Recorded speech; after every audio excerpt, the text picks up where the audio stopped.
Pouliguen, La Baule, Pornichet, l'une des plus belles baies de France, ouverte sur l'océan Atlantique. C'est ici que Sophie a décidé de faire l'acquisition d'une résidence secondaire. Elle vit à Lyon, mais a dû gérer tous les travaux à distance. Explication. Sophie, nous avons souhaité vous rencontrer car je sais que vous avez déjà eu l'occasion de rénover des maisons ou des appartements. Mais là, pour la première fois, étant domicilié à Lyon, vous achetez un appartement ici à Pornichet. Comment est-ce qu'on gère les travaux à distance? Ah oui, effectivement, c'était pas très pratique et ça m'a beaucoup inquiétée, ayant des enfants encore scolarisés.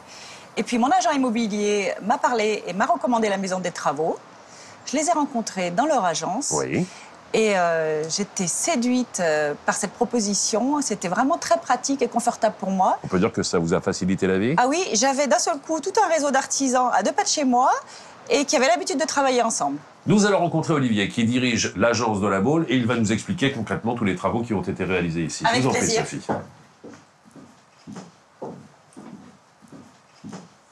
Bonjour Olivier. Bonjour. Bonjour Olivier. Bonjour. Vous allez bien? Très bien. Alors vous êtes le gérant de l'agence de La Baule. Absolument. Comment s'est passée la rencontre et quelle a été la valeur ajoutée de la maison des travaux dans ce projet?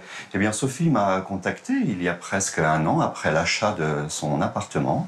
Un appartement destiné aux vacances, mais malheureusement qui était assez mal aménagé, puisqu'on avait à cet endroit même une chambre cloisonnée. Il fallait le reprendre dans son ensemble. Il fallait revoir la circulation et l'architecture intérieure plus ou moins de l'appartement. Oui, complètement. On est sur un appartement de quelle surface ici, Sophie? 80 mètres carrés. 80 mètres carrés. Mais toute la superficie n'était pas exploitée, il y avait des couloirs, voilà, j'avais envie d'optimiser l'espace. Qu'est-ce que vous avez fait concrètement? Vous avez mis tout ça sur du papier, vous avez créé des plans? Absolument, Sophie savait ce qu'elle voulait et on l'a mis en forme à travers des plans. Plan général de l'appartement, plan de détail de cuisine, plan de détail de salle de bain, avec ma dessinatrice. D'accord. C'est une refonte complète de l'appartement qui a été opérée ici? C'est une refonte complète. On a absolument tout repris, aussi bien le cloisonnement que les sols, les murs, la cuisine et les salles de bain. Pour un appartement de 80 mètres carrés, combien de temps ont pris les travaux? Il a fallu 4 mois de travaux. Olivier et Sophie nous disaient tout à l'heure que l'intervention de la maison des travaux ne lui a pas coûté plus d'argent. Comment est-ce que cela est possible? Absolument. Je travaille avec un réseau d'artisans depuis maintenant 7 ans et je les fais travailler toute l'année. Et à ce titre, ils me rétrocèdent une partie de leur marge. Vous êtes domicilié à Lyon, donc vous ne connaissiez pas les artisans locaux. Est-ce que c'est la maison des travaux qui vous a mis en relation avec tout un réseau, justement, d'artisans? Tout à fait. Ils m'ont présenté tout un réseau d'artisans qui avaient l'habitude de travailler ensemble. J'ai vraiment senti qu'il y avait une communication entre eux. Ça nous a fait gagner beaucoup de temps, d'ailleurs. Olivier, pour que Sophie ne soit pas en panique à Lyon, vous lui avez envoyé régulièrement des photos de l'évolution du chantier?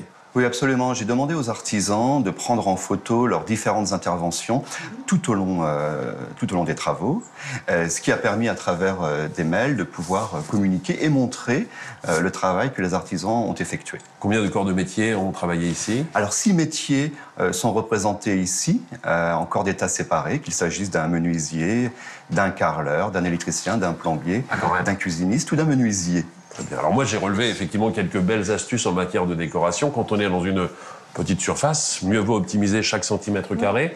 Ici, aucune emprise au sol en ce qui concerne le mobilier. Tout est en surélévation, ce qui facilite également le nettoyage et la circulation. On a joué avec des miroirs pour créer de la profondeur. Ça aussi, c'est une belle astuce. Délimiter l'espace cuisine, salle à manger avec simplement un faux plafond plutôt que de mettre une cloison. Bien joué. Quelle expérience tirez-vous justement de cette relation avec la maison des travaux?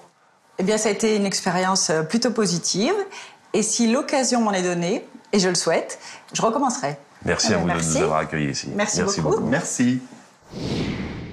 Réaliser les travaux dans une résidence secondaire ne doit plus être une crise d'angoisse. En vous rendant dans une des agences du réseau national, la Maison des Travaux, vous aurez la possibilité de rencontrer des professionnels, les artisans en charge de votre projet. Vous pourrez choisir les matériaux, les couleurs, toucher justement les différentes matières. Aujourd'hui, c'est si simple de ne pas se compliquer la tâche grâce à la Maison des Travaux, et ceci sans aucun frais supplémentaire.